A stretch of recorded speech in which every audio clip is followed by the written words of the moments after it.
Saya tidak melihat Gus Dur pro-Zionis. Tidak. Saya dengan Gus Dur bersahabat. Tahu saya bagaimana Gus Dur. Ya memang Gus Dur itu ketua Yayasan Shimon Peres, benar. Oh dia dapat dana, iya betul. Untuk membuat hubungan diplomatik dengan Indonesia, dengan Israel, betul. Tapi kan sampai wafat dia nggak buat. Itu cerdasnya Gus Dur. Dia menolaknya halus. Gimana, bisakah dibuat hubungan diplomatik antara Israel dengan Indonesia? Bisa, kata Gus Dur. Tapi susah, sulit, memerlukan waktu yang lama. Lah ya udah kita mulai ya, monggo dimulai, tapi nggak pernah dimulai dan tidak pernah terjadi. Udah diproses sudah, tapi ya begitu, tetap nggak bisa. Ketika kemudian orang-orang dari Israel memaksa Gus Dur, cepet, ini butuh waktu perlu, cepet. Gus Dur enak aja ngomong, dia disiarkannya di depan umum. Pak Presiden dia bilang, saya ini kepingin kita itu membuat hubungan diplomatik antara Indonesia dengan Israel. Seluruh Indonesia marah. Tuh katanya nggak setuju. Mereka itu belum mau. Perlu waktu yang lama, kata Gus Dur. Akhirnya Israel diam. Sampai sekarang belum pernah ada hubungan diplomatik. Nggak cerdas itu orang seperti itu. Itu orang cerdas. Fatona itu cerdas. Kita yang belum nyambung begitu. Nah, saya tidak membela membabi buta, memang kenyataannya begitu. Bisa? Bisa.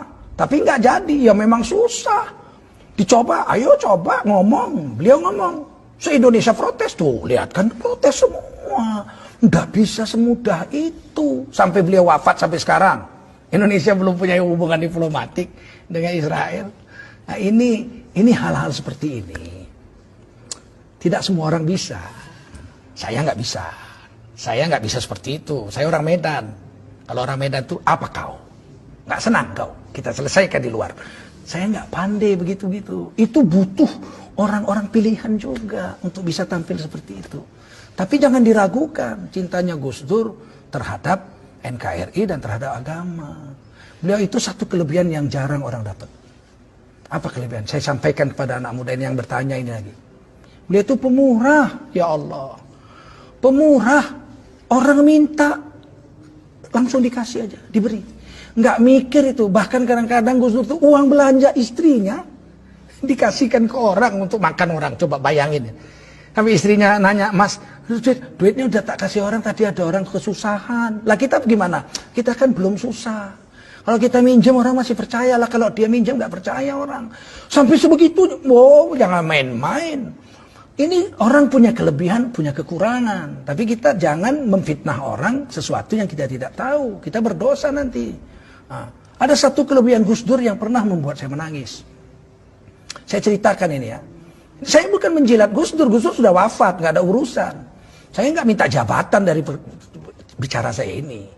Kalau saya mau jabatan zaman Gus Dur, saya sudah ditawari jabatan. Tidak mau saya.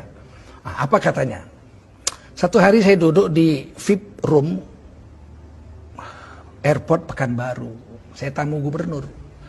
Saya duduk di ruangan tunggu gubernur untuk menunggu pesawat terbang. Waktu itu acara TV One tokoh kita sedang diputar. Saya minum teh habis sholat asar di situ menunggu pesawat. Tiba-tiba muncul situ tokoh kitanya itu Gus Dur. Gus Dur. Tapi beliau sudah wafat. Tokoh kita begini-begini, kemudian ibu belum wafat Gus Dur. Ibu Sinta Nuria diwawancarai. Apa sih kelebihan Gus Dur itu? Kata pewawancara itu kepada Ibu Sinta Nuria. Kemudian Ibu Sinta mengatakan sebagai istri beliau sekian tahun, kelebihan Gus Dur itu yang saya rasakan sangat menonjol, tidak pernah komplain soal makan. Kemudian nampaklah Gus Dur duduk di tempat tidur amben kecil begitu, pakai celana sedengkul, pakai kaos, makan. Nah, lauknya itu cuma ayam goreng paha sebuah, nggak ada sayurnya, nggak ada sambalnya, nggak ada kecapnya, nasi putih. Jadi nasi putih ayam, disendok nasinya ke mulut pakai sendok, ayamnya digraut pakai tangan. Kemudian Gus Dur makan, disuting begitu. Jadi itulah kelebihan Gus Dur yang membuat saya itu bahagia, kata Ibu Sinta Nuria. Salah satunya seumur hidup perkawinan kami beliau tidak pernah komplain soal makanan. Saya langsung keluar dari situ nangis saya. Sebab kelemahan saya paling besar adalah komplain makanan. Saya sejak kecil ibu saya itu pandai masak dan saya anak laki-laki satu-satunya. perempuan 6, laki-laki 1. Sehingga saya makan tuh sangat dimanja. Mau pakai gulai, pakai ini, namanya orang Melayu. Ikan goreng, gulai, segala sambal. Saya keluar, istri saya orang Banten. Sejak kawin tuh biasanya rebus-rebus lalap, rebus-rebus lalap. Sempat saya bilang satu hari makanan ini, makanan kambing ini saya bilang.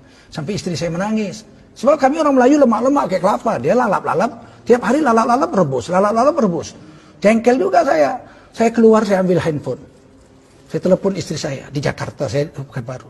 Adik, iya bang, abang pulang. Pulang dek, abang sedang nunggu pesawat. Loh abang kok nangis?